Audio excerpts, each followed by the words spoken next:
Muy buenas noches, amigos. Bienvenidos a la emisión estelar de TVC Noticias. Aquí lo más destacado del día.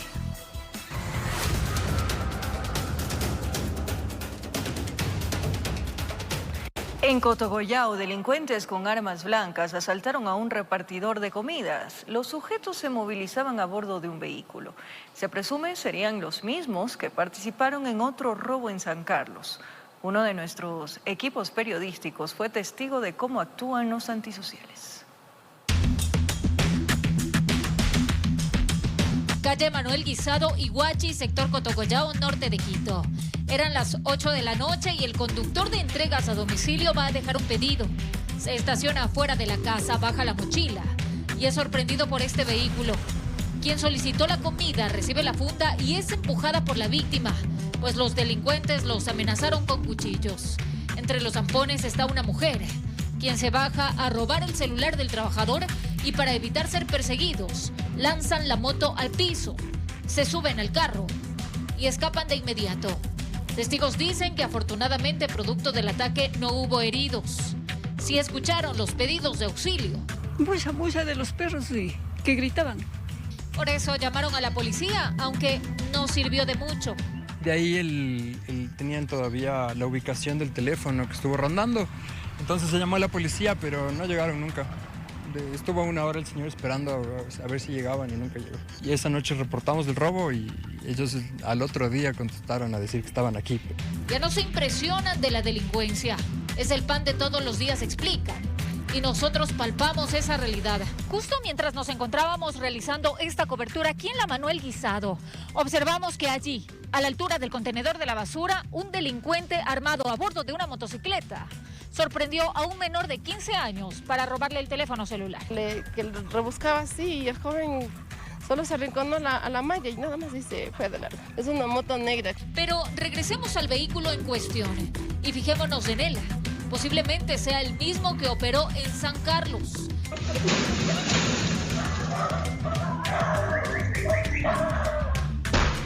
Dos mujeres estaban en la entrada de una casa cuando del automotor descienden los antisociales a intentarles robar. Ellas entran al inmueble y en medio de la bulla los sujetos escapan. Solicitan ayuda a los uniformados del distrito para que los patrullajes se incrementen, sobre todo en horas de la noche y de la madrugada. Informó Marilyn Jaramillo. En San Isidro del Inca, al norte de Quito, un taxista fue apuñalado en un asalto. Los delincuentes se hicieron pasar por clientes. En la misma zona se han incrementado los robos por sujetos a bordo de motocicletas. Los moradores piden más control policial.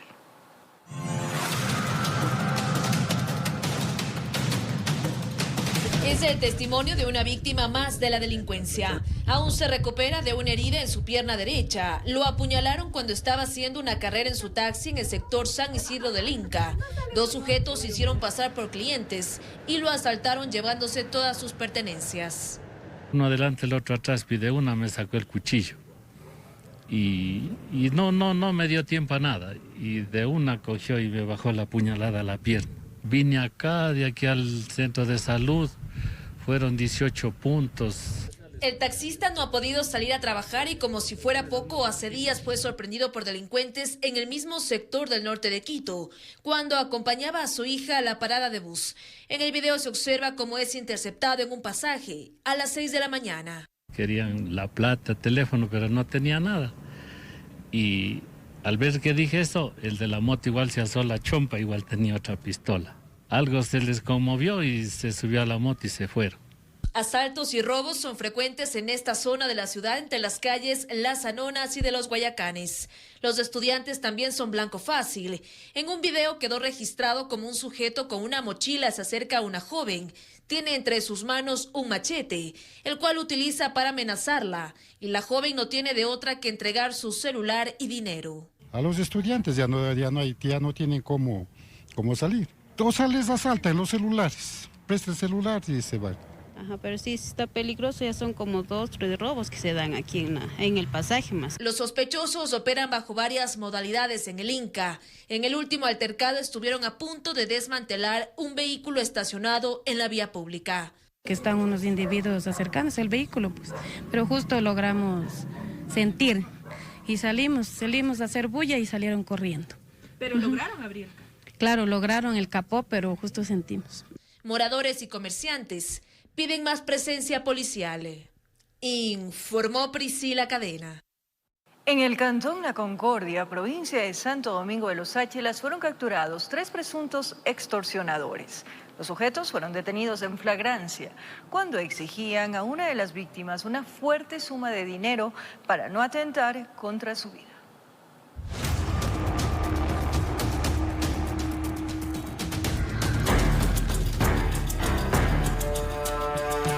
En esta oportunidad se trató de un trabajo investigativo de agentes de la UNAS. La víctima, un artesano, quien colocó la denuncia que sujetos a nombre de una agrupación terrorista le exigían la cantidad de $50,000 para no atentar contra su vida y la de su familia.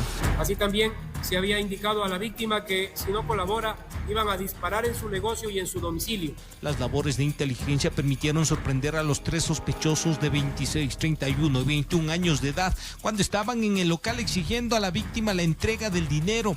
En ese preciso momento, con el apoyo de grupos tácticos, le cerraron el paso a los valientes supuestos choneros y se les cayó el negocio.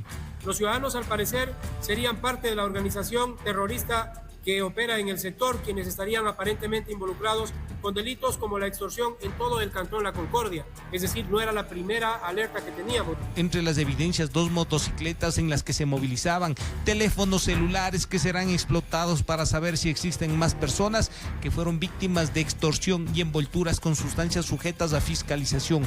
Además, estarían implicados en tenencia y porte de armas de fuego. Estos ciudadanos, en lo que es el cantón La Concordia, empezaban primero a hacer un análisis de los locales comerciales. Los supuestos terroristas fueron puestos a órdenes de los operadores de justicia. En esta oportunidad, de los 50,000 no recibieron ni 50 centavos. La policía les puso fin a sus maléficas intenciones financieras. Informó Iván Casamen. En el Centro de Privación de Libertad Bellavista, privados de la libertad intentaron protagonizar un amotinamiento. Tras la alerta, llegaron refuerzos policiales y militares para controlar a los presos. La semana empezó algo agitada en el interior del pabellón de mínima seguridad de la cárcel de Santo Domingo. A media mañana, cuando los familiares intentaban pasar alimentos, artículos de limpieza, ropa y frazadas, la alerta se encendió dejando a todos con el susto en la mano. No sabían por qué del intenso movimiento policial y militar. Simplemente que los militares han entrado y todo, que hay problemas adentro, pero en la realidad ahorita no sabemos más nada. Minutos más tarde se reportó que se trató de una riña entre internos del pabellón B de mínima seguridad. Incluso habrían intentado secuestrar a un agente penitenciario, pero la oportuna intervención de la fuerza pública evitó que las cosas pasen a mayores, que podría haber terminado incluso en un amotinamiento. Que personal de guías penitenciarios proceden a entregar alimentos. Uno de los 2 ciudadanos de una celda intentan arrebatarle las llaves para poder tener ellos nuevamente el control de las celdas. La policía indicó que siguen las acciones para ubicar objetos ilícitos. En esta oportunidad encontraron varias armas blancas. A pesar de los constantes operativos, todavía existirían rincones, o mejor dicho, caletas, donde los privados de la libertad aún esconden droga y otros artículos catalogados como prohibidos. Vemos que este teléfono y estos 3 cuchillos estaban ya en una caleta anteriormente fabricada, porque no lograron ingresar por la puerta principal como lo tenían ya acostumbrado. Hasta el momento, en dicho centro carcelario se han reportado la muerte de 5 privados de la libertad. El más reciente respondería a un tema de salud. La 5ª persona fallecida falleció de tuberculosis en la casa de salud. Vamos a esperar que Fiscalía también realice su trabajo y vamos a acompañar como vigilantes al debido proceso todas las actuaciones investigativas con la finalidad de determinar cuáles fueron las causas de deceso de las personas que fallecieron. En esta oportunidad no se reportaron heridos ni fallecidos. Al parecer no tuvieron el tiempo necesario para armar el desmadre al que estaban acostumbrados, informó Iván Casamen. El brutal asesinato de 2 niñas en la ciudad de Tulcán ha consternado al Ecuador. Tras ello, varias organizaciones de derechos humanos alertan sobre un preocupante incremento de delitos contra menores de edad. Los detalles en breve.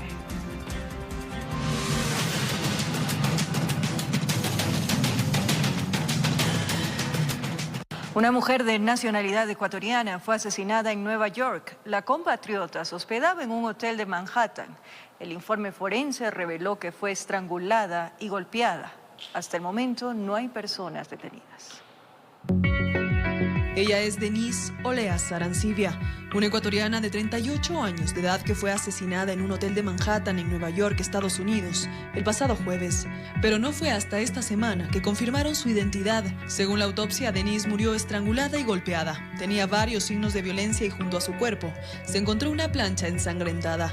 Testigos afirmaron que la mujer estuvo hospedada por varios días y quien halló el cuerpo fue una empleada que ingresó a la habitación. Autoridades dijeron que la ecuatoriana residía en Queens, uno de los barrios neoyorquinos con más ecuatorianos. Por otro lado, medios locales informaron que Denise tenía 2 hijos y cuando pudieron hablar con uno de ellos se descubrió que ella tenía un comportamiento raro y nervioso días antes de su asesinato. Además, se desconoce a qué se dedicaba y por qué estaba en aquel hotel. Según medios locales, el cuerpo será repatriado a Ecuador para su correcta sepultura. Por ahora, ninguna institución ecuatoriana se ha pronunciado sobre este caso, informó Mía Sabeli Carrera. Un hombre de 60 años de edad que trabajaba como vulcanizador murió tras la explosión de la llanta de un tanquero. La víctima estaba parchando el neumático cuando ocurrió la tragedia. El hecho sucedió en el recinto El Deseo en Guayas. En el recinto El Deseo hay consternación por la muerte de Ramiro Gilberto Bisuete Santillán. El hombre de 60 años no solo era querido por ser uno de los fundadores de esta población del cantón Yaguachi, sino también porque desde años se ganaba el sustento diario como vulcanizador. Pasado el mediodía de este miércoles, mientras parchaba la llanta de un tanquero, fue víctima de un accidente. Parchando la llanta estaba. En lo que le estaba metiendo el aire dicen que le ha reventado la llanta. Eso fue la causa de la muerte de él. No se trata de una muerte violenta, se trata de una muerte accidental. Al señor vulcanizador le estalla la llanta en las partes del cuerpo. Entonces eso podemos dar a conocer en este momento aquí. La familia del adulto mayor que tenía su taller en la vía principal no encontraba resignación. Una de las hermanas de la víctima lamenta que la ayuda que pidieron a las entidades de socorro llegó pero demasiado tarde. Él ha estado todavía aún con signos vitales, con vida. Llamaron a la ambulancia y la ambulancia se demoró 1 hora. Que si esas ambulancias no demoraran, quizás mi hermano estuviera vivo. Tras el levantamiento de información en el sitio y confirmando que se trataba de una muerte por accidente, el cuerpo del hombre fue llevado a la morgue de Milagro para la autopsia de ley, informó Miguel Laje. Una madre de familia que fue reportada como desaparecida en la ciudad de Tulcán fue encontrada sin vida en un terreno baldío. Por varios días se organizaron brigadas de búsqueda por parte de los vecinos, amigos y familiares. Desapareció el pasado 6 de febrero desde su hogar. Sus hijas no volvieron a saber nada de ella, llenando de incertidumbre sus días. La denuncia fue colocada en fiscalía y DINASED activó a los agentes para que mediante labores de investigación pudieran hacer el rastreo de las cámaras del sector donde residía, logrando establecer la ruta que tomó la señora para, en la búsqueda que organizaron, encontrarla sin vida. Compañeros policías, hemos tomado la decisión de realizar la búsqueda en unos terrenos baldíos que quedan cerca del domicilio de la señora, donde se tuvo resultados positivos, logrando ubicar a la ciudadana sin vida. Estamos realizando las diligencias de acá por medio de la DINASED, criminalística y personal de la Fiscalía para verificar qué es lo que sucedió y ver las causas de este fallecimiento. A orillas de la quebrada fue localizada. Al parecer, desde el momento que desapareció, llegó al lugar y por los indicios encontrados, las pastillas que tomó no calmaron los dolores. Por la cantidad que ingirió, estas le provocaron el deceso. Como indicios al momento, un bolso perteneciente a la fallecida y muestras de elementos químicos de pastillas. Personal del Cuerpo de Bomberos actuaron en el sitio para poder extraer el cadáver desde el punto para embarcarle en el vehículo de medicina legal. Posterior, trasladarle hasta la morgue de la ciudad. Es un trámite bastante largo para poderla sacar. El cuerpo se encontraba rígido en una sola posición, la cual la policía ya tomó los respectivos datos y se procedió a hacer el levantamiento del cadáver. No se conoce qué le llevó a tomar esta decisión, lo que ha provocado dolor y tristeza entre quienes le conocieron. Por tal motivo, desde el momento de la desaparición, vecinos y conocidos consternados no dudaron en conformar brigadas de búsqueda, lamentablemente encontrándola sin vida. Estuvieron aquí visitando casa por casa, cámaras, en fin, y ellos pues sacan la resolución de que la vecina tal vez cogió por acá atrás y es lo que prácticamente se la halló ya sin vida. Solidaridad entre amigos, amigas, vecinas y vecinos, yo creo que eso ha sido Tulcán, ¿no? En más bien la hermandad entre todos y más bien la amistad, yo creo que eso es más bien un grano de arena, colaborar nada más. Con cámaras de José Cedeño desde Tulcán, informa Miriam Enríquez.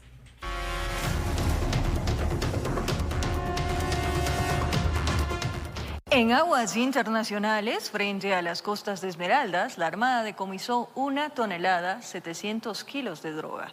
El operativo de interdicción marítima dejó 2 personas detenidas. Utilizando el corredor marítimo del Pacífico, 2 ecuatorianos pretendieron salir hasta Centroamérica y posterior a México en una fibra con 2 motores, llevando 50 bultos repletos de paquetes rectangulares forrados con cinta de embalaje. El operativo de interdicción marítima contó con la colaboración de la DEA y guardacostas de los Estados Unidos. Este es el producto del trabajo del bloque de seguridad conformado por Fuerzas Armadas y Policía Nacional. La embarcación fue localizada al norte de las Islas Galápagos, donde la guardacostas de la Armada Nacional interceptó y evitó que arrojen al agua los bultos y escapen. A simple vista era una sustancia sujeta a fiscalización. Tras llegar a Esmeraldas, la prueba química dio positivo para clorhidrato de cocaína. Se obtuvo la captura de una embarcación tipo lancha rápida, propulsada por 2 motores fuera de borda de 75 HP. Los 2 tripulantes movilizaban 2 toneladas 700 kilos de alucinógeno. La lancha guardacostas ecuatoriana arribó al puerto de Esmeraldas con la embarcación y la droga, que fue entregada a la policía y fiscalía para la judicialización respectiva. En alta mar se encontraba la embarcación. ¿A cuántas millas? ¿A cuántas millas? En el área fuera de las 200 millas. El mar está custodiado, así como nuestro territorio ecuatoriano. Un nuevo duro golpe a las arcas financieras de las organizaciones narcotraficantes, quienes embarcan los grandes cargamentos en la zona de Tumaco y utilizando aguas ecuatorianas buscan sacar la droga con destino a mercados internacionales. Tenemos justamente un apoyo internacional muy importante que permite justamente a las instituciones del Estado reaccionar de manera inmediata contra cualquier grupo delictivo. En esta oportunidad, los 2 ecuatorianos seguramente serán procesados por tráfico de drogas a gran escala. Cayeron quienes habrían sido reclutados como correos humanos, mientras los grandes jefes seguramente estarán revolcándose de las iras de haber perdido un millonario cargamento. Informó Iván Casamen. Al volver, el gremio de transporte comercial en Quito manifiesta su preocupación por las multas que han recibido por no registrar la aprobación de la revisión técnica vehicular del 2023 en los centros de la capital. Además, Ecuador acudirá a las urnas el próximo 21 de abril para votar por el referéndum y la consulta popular, impulsadas por el gobierno de Daniel Noboa. Todos los detalles en breve aquí en la emisión estelar. Gracias por seguir en sintonía de la emisión estelar de TVC Noticias. El brutal asesinato de 2 niñas en la ciudad de Tulcán ha consternado al Ecuador. Tras ello, varias organizaciones de derechos humanos alertan sobre un preocupante incremento de delitos contra menores de edad. ¿Cómo luchar contra esta desgarradora problemática? Les contamos a continuación.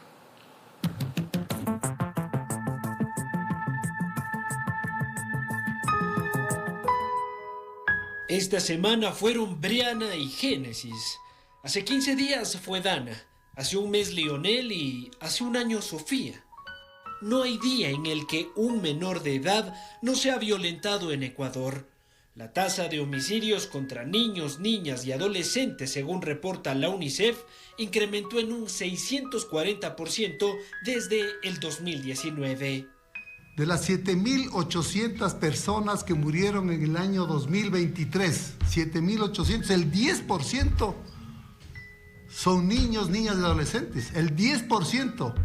La UNICEF afirma que esta ola de violencia contra la niñez ha sido ocasionada por la ausencia de políticas públicas de prevención y protección de derechos. El Ecuador tiene lamentablemente una historia lamentable. No se previene el crimen, no se previenen los asesinatos, no se previenen los delitos, no se previenen infracciones.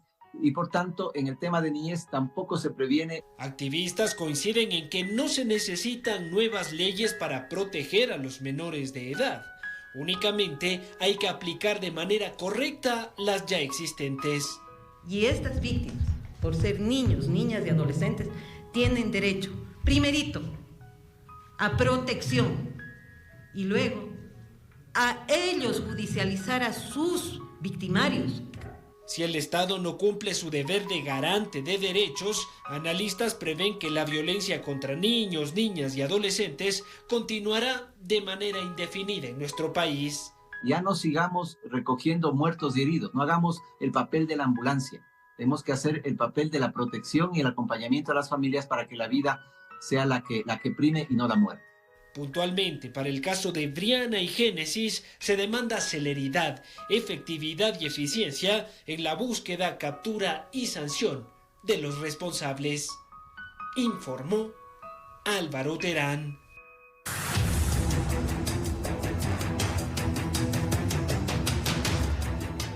Tres empleados del hospital de Durán detenidos en el feriado por la sustracción de medicinas fueron liberados en las últimas horas. El coordinador zonal de salud afirmó que los acusaron tras constatar el hurto con las cámaras de seguridad de la bodega de la farmacia.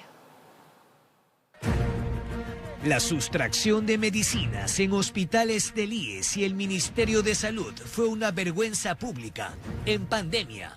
4 años después, 3 funcionarios del hospital de Durán pretendieron lucrar con las medicinas de la gente, subsidiadas por el Estado. Aquí, señores, cero corrupción.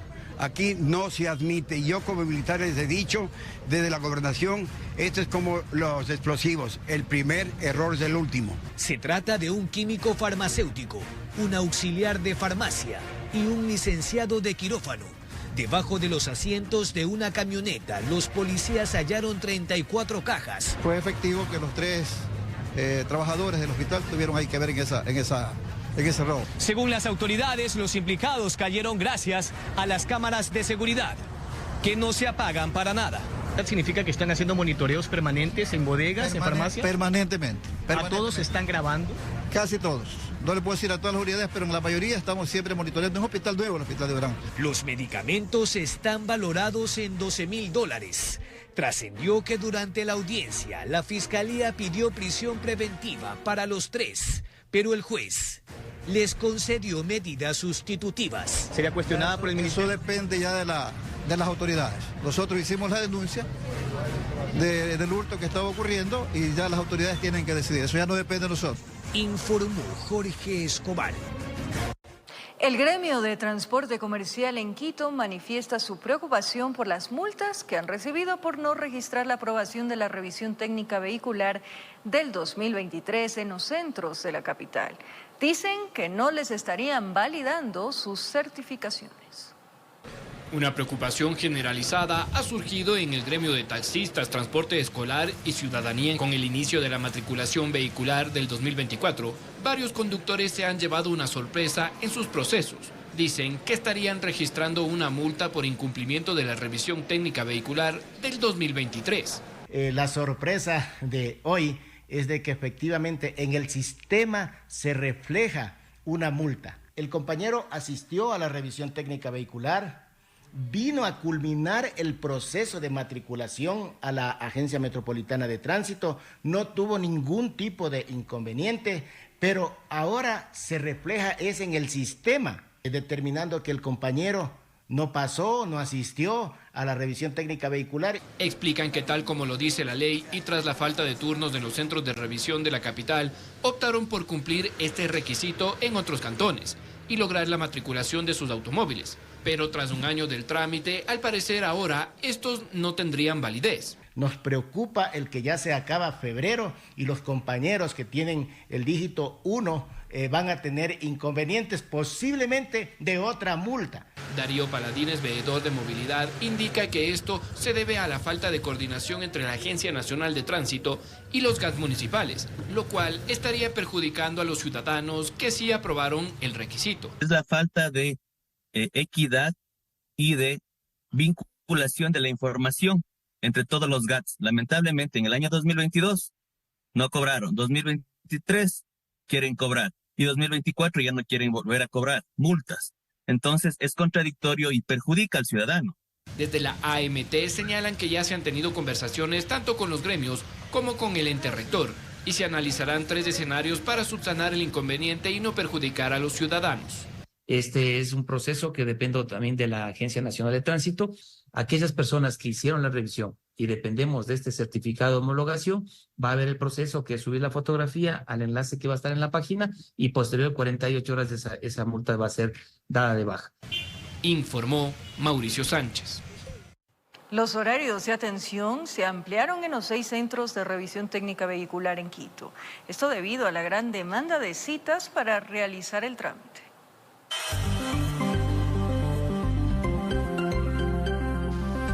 Largas filas de vehículos se registran en algunos centros de revisión técnica vehicular en Quito, cuyos propietarios buscan cumplir con este trámite de acuerdo a la calendarización que arrancó el pasado 1 de febrero y así evitar multas.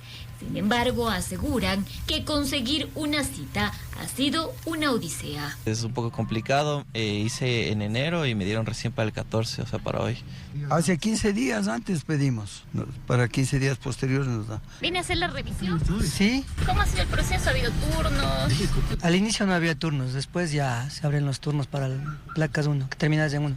Bastante gente a la misma hora. El director de la Agencia Metropolitana de Tránsito, Washington Martínez, reconoce que existe gran demanda para la revisión técnica vehicular. Señala que por varios motivos. Hay que tomar en cuenta que de los días hábiles del mes de febrero, obviamente por el feriado hemos tenido 2 días, digamos que de recorte. Y además de eso, nosotros tenemos también que pensar que siempre los primeros días de febrero, existe vehículos rezagados del mes de diciembre o personas que compraron vehículos nuevos. Entonces existe una carga de vehículos, por decirlo así, que están demandando un trámite. Ante ello, anunció que desde este miércoles 14 de febrero se ampliarán los horarios de atención en los centros de revisión técnica vehicular. Pero la idea es llegar a la mayor capacidad de los ciudadanos que tenían el dígito 1, que tuvieron 2 días por feriado, que hasta cierto punto es con este tema, y eso me permite proyectarme para el mes de marzo. Es así que los centros de revisión técnica vehicular de Guamaní al sur y Carapungo al norte de la ciudad ampliarán su atención 1 hora, es decir, de 8 de la mañana a 18 horas. Esto basado en la demanda. ¿Por qué? Porque en estos centros tenemos también transporte pesado. Entonces, la idea es que los ciudadanos tengan 1 hora más en la tarde, de tal manera que ellos puedan acceder al servicio. El resto de centros como Guajaló, Los Chillos, San Isidro y La Florida se ampliarán 2 horas. En cambio, tengo más demanda de vehículos livianos y de motocicletas. ¿Qué hemos hecho? Hemos aumentado 2 horas, 1 en la mañana y 1 en la tarde. De tal manera que estos van a trabajar desde las 7 de la mañana hasta las 18 horas. Mientras tanto, los sábados no tendrán extensión de horario. Se mantiene la atención de 7 de la mañana a 12 del día. En Quito informó Adriana Rojas. Las Fuerzas Armadas entregaron el control del centro penitenciario de Quevedo al SNAI. Expertos señalan que estas acciones deben darse de manera paulatina y coordinada, para evitar que los reclusorios sigan siendo escenarios de corrupción del crimen organizado. Con la declaratoria de conflicto armado, las Fuerzas Armadas fueron tomando poco a poco el control de las cárceles en el país. Según las autoridades, las incursiones de los uniformados han permitido controlar 20 de los 35 centros de privación de libertad.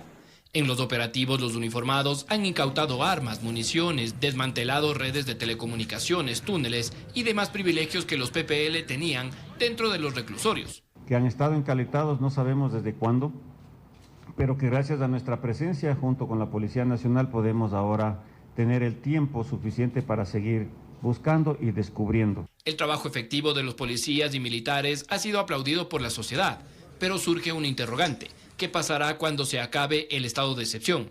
La académica en temas de seguridad, Johanna Espín, señala que conociendo el contexto y situación del sistema penitenciario, las instituciones del orden no deberían entregar aún el control de las cárceles a la SNAI, sino tenerlo bajo una coordinación cooperada. Así que lo que se esperaría es que en esta nueva etapa se coordine, sí, con la institución a la cual le compete la función, que es el SNAI, pero no se entregue inmediatamente, sino que esto sea progresivo. Y dependiendo también un análisis de cada uno de los distintos centros de rehabilitación. El martes pasado, miembros de las Fuerzas Armadas entregaron el control de la cárcel de Los Ríos a los funcionarios del SNAI. Diego Pontón, analista, dice que un retiro prematuro de las fuerzas del orden puede ser contraproducente a los avances en materia de seguridad alcanzados. Pero no han pasado ni 2 meses, entonces el SNAI sigue siendo el mismo, ¿no? Entonces me preocupa muchísimo porque yo le digo, es un ecosistema que reproduce de una forma casi inercial estos tipos de problemas, independientemente de quién esté al mando. Y añaden que el saneamiento de un sistema corrupto no solo estaría en requisas y operativos realizados, sino en una intervención de varios meses donde se consolide una institucionalidad del sistema de rehabilitación. El apoyo de las Fuerzas Armadas y de la policía de las dos instancias va a seguir siendo fundamental. Su retiro progresivo también tiene que hacerse de manera coordinada, organizada, en la medida en que el SNAI sea capaz de contar con un equipo que pueda ejercer ese control que es necesario. Hasta diciembre del 2023, la SNAI registraba más de 30.000 detenidos en el sistema carcelario del país y tras la declaratoria de excepción, alrededor de 9.000 uniformados están desplegados en todos los centros penitenciarios. Informó Mauricio Sánchez. El Servicio Nacional de Atención a Personas Privadas de la Libertad indicó que los familiares de los reos que necesiten información sobre salud, ubicación, temas jurídicos, entre otros, deberán llenar un formulario web. Los datos que se entreguen serán manejados con confidencialidad. Tras ser corroborados, la institución se pondrá en contacto con los interesados. La dirección digital es formularios.atencionintegral.gov.es.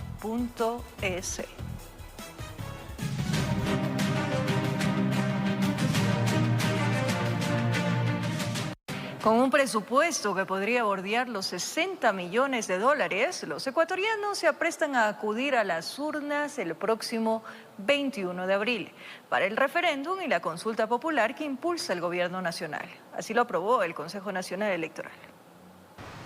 Por unanimidad, el Pleno del Consejo Nacional Electoral CNE aprobó el calendario y declaró el inicio del proceso de referéndum y consulta popular. Con esto, los ecuatorianos alistarse para ir a las urnas en un poco más de 2 meses, es decir, el 21 de abril. Como Consejo Nacional Electoral tenemos la competencia de convocar la consulta popular por disposición de la presidenta o el presidente de la República, de la máxima autoridad de los gobiernos autónomos descentralizados, de la iniciativa ciudadana o por la Asamblea Nacional en el caso establecido en los artículos 407 de la Constitución de la República del Ecuador. Este jueves se tiene previsto tratar el presupuesto que se estima podría bordear los 60 millones de dólares. En esta misma semana, el monto de promoción electoral. Mi voto a favor de aprobar el inicio del periodo electoral y declarar el inicio del proceso electoral para el referéndum y consulta popular 2024 a partir del 14 de febrero de 2024. De esta manera, el Consejo Nacional Electoral puede desarrollar de manera eficaz las actividades que comprenden las etapas preelectoral, electoral y postelectoral para el referéndum y consulta popular 2024. En las que de manera ordenada se ejecutan todas las actividades y operaciones desarrolladas con el objetivo de llevar adelante procesos eleccionarios eficientes, transparentes y de alta calidad. La convocatoria está prevista para el 25 de este mes, inscripción de organizaciones sociales y políticas para promocionar el sí o el no, del 28 al 4 de marzo, campaña del 7 al 18 de abril, el voto personas privadas de la libertad, 18 de abril, voto en casa, 19, y el 21, sufragio general. El 5 de junio, proclamación de resultados oficiales. Informó Héctor Romero.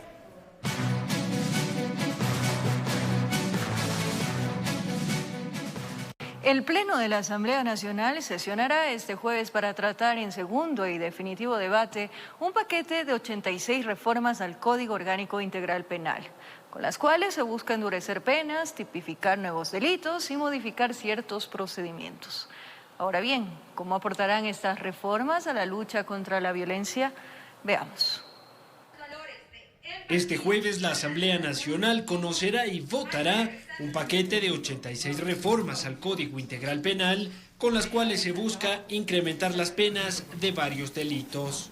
La sentencia por sicariato, por ejemplo, ya no sería de 26, sino de 30 años. La sanción por terrorismo pasaría de 13 a 18 años y la delincuencia organizada sería castigada con hasta 13 años. Además, se propone que la pena por femicidio se incremente hasta los 30 años. El proyecto de ley también propone crear nuevos tipos penales. El primero es la propagación arbitraria de enfermedades infecciosas. El segundo es el feminicidio, el cual castiga a los funcionarios públicos que por acción u omisión permitan el cometimiento de un femicidio. Las reformas también establecen una ampliación del plazo de expulsión a extranjeros que hayan cometido delitos en Ecuador. Además, se propone que las investigaciones previas de Fiscalía ya no sean reservadas por pedido de la Asamblea Nacional, Contraloría, Defensoría Pública y del Pueblo. Los legisladores también discutirán si procede o no retirar los beneficios penitenciarios a los sentenciados por delitos como sicariato, secuestro, extorsión y tráfico de personas. Informó Álvaro Terán. Penalistas advierten sobre intenciones de la Asamblea Nacional en reformas al Código Integral Penal al incluir los informes de comisiones de derechos humanos como parte del recurso de revisión de una sentencia. Para el Movimiento Construye, esto busca el regreso de Rafael Correa. La Asamblea Nacional está en la mira por las reformas que pretende hacer al Código Orgánico Integral Penal, especialmente al artículo 658, que incluye como causal en el recurso de revisión a los informes de comités de derechos humanos internacionales, con el fin de modificar las sentencias condenatorias. Se está tratando de incluir una causal de revisión penal en la que informes de comités de derechos humanos se equiparen a sentencias de la Corte Interamericana de Derechos Humanos. Esto implica desconocer el rango jerárquico de las normas en el país y, por otro lado, desnaturalizar las decisiones de estos comités. Yo creo que esto es claramente direccionado a favorecer en específico a una sola persona, Rafael Correa. La Fiscalía General del Estado, a través de un comunicado, expresó su preocupación y rechazo ante el intento de desnaturalizar el sistema de justicia penal de Ecuador a través de la inclusión de figuras que provocarían la impunidad en causas penales, que ya cuentan con sentencias condenatorias ejecutoriadas. La única instancia que podría decir que una sentencia nuestra está errada es una sentencia dictada en el Sistema Interamericano de Derechos Humanos, por jueces, no por un comité de expertos, no por un secretario relator. Pero no es la única observación que hace la Fiscalía. También indica que se pretenden archivar investigaciones previas cuyos delitos aún no han prescrito. Además, se señala que se abona la impunidad con reformas al COIP que buscan que a la Asamblea Nacional llegue información reservada que solo la maneja la Fiscalía General del Estado y la Policía Nacional. Se advierte que esto último podría poner en riesgo las investigaciones y operativos. Esto es peligroso porque genera inseguridad jurídica y la inseguridad jurídica puede generar impunidad o puede generar injusticia. El Partido Social Cristiano y el Movimiento Construye han señalado que no apoyarán ciertos cambios que se han hecho al COIP. Informó Valeria Navarro. Reunión de autoridades de alto nivel entre Ecuador y Colombia se concretó para abordar la repatriación de personas sentenciadas y que en ambos países se encuentran cumpliendo una pena. Delegaciones de Ecuador y Colombia se dieron cita en Bogotá para tratar la repatriación de presos. Ambas naciones convinieron en dar una aplicación ágil y eficaz a los acuerdos bilaterales que permitirán esta operación. La misma se aplicará de manera voluntaria a ciudadanos privados de la libertad con sentencia condenatoria de las dos nacionalidades y serán enviados a sus respectivos países con el fin de que cada uno de ellos cumpla su condena. Esta ha sido una propuesta que nació desde el gobierno de Daniel Noboa ante la crisis carcelaria que afronta el Ecuador, aunque en un inicio generó polémica porque se habló de expulsión. Sin embargo, poco a poco la idea va acoplándose a los estándares diplomáticos e internacionales. Para que los trámites no demoren, se acordó identificar puntos de contacto directo entre las autoridades centrales. La repatriación se basará en el convenio entre Ecuador y Colombia sobre el tránsito de personas de 1990 y el reglamento de 1994. En las cárceles de Ecuador existen 1.500 reos colombianos y un total de 3.245 extranjeros. Los peludos se encontraban abandonados en una finca. Hoy cumplen con entrenamiento para futuras operaciones militares.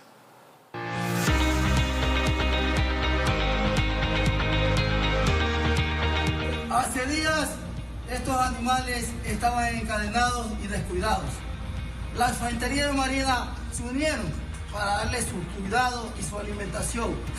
Esta es una de aquellas historias que nos hace volver a creer en la humanidad. Personal de Fuerzas Armadas durante sus patrullajes identificaron una finca abandonada en Esmeraldas. No había nadie, excepto estos animalitos. Estaban encadenados, en pésimo estado, casi moribundos. Tenían tantos miedos como parásitos. Su propietario fue víctima de extorsión, por eso decidió irse. Dejó a las mascotas, quizá prometió regresar por ellas, pero se le olvidó que existían. Un vecino de la zona iba 2 veces por semana a darles de comer naranjas y mangos. Eso explica el avanzado estado de desnutrición que tenían. Los militares trataron de llevar a las mascotas a albergues, pero se toparon con la noticia de que en Esmeraldas no hay refugios para los peluditos. Entonces, tomaron la decisión de llevárselos.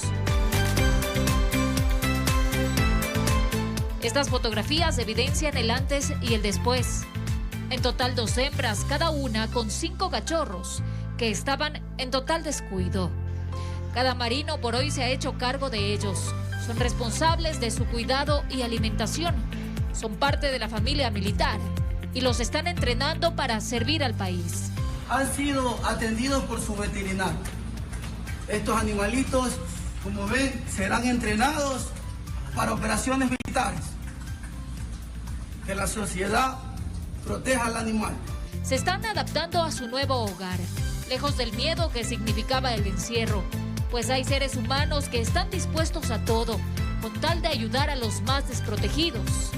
Este es un llamado de atención a los ciudadanos, para no abandonar a los animales a su suerte. Informó Marilyn Jaramillo. Ecuador registró un récord en la exportación de flores por San Valentín este año. Así lo aseguró Keyport al señalar que desde el 18 de enero hasta el 9 de febrero se exportaron 26.466 toneladas de flores desde esta terminal aérea.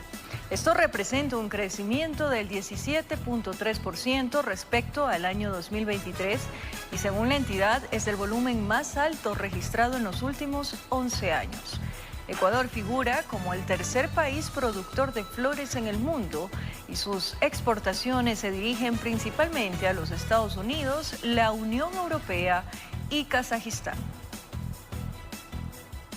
Con esta información nos despedimos, amigos, que hayan tenido un lindo San Valentín, mucho amor para todos. Un abrazo.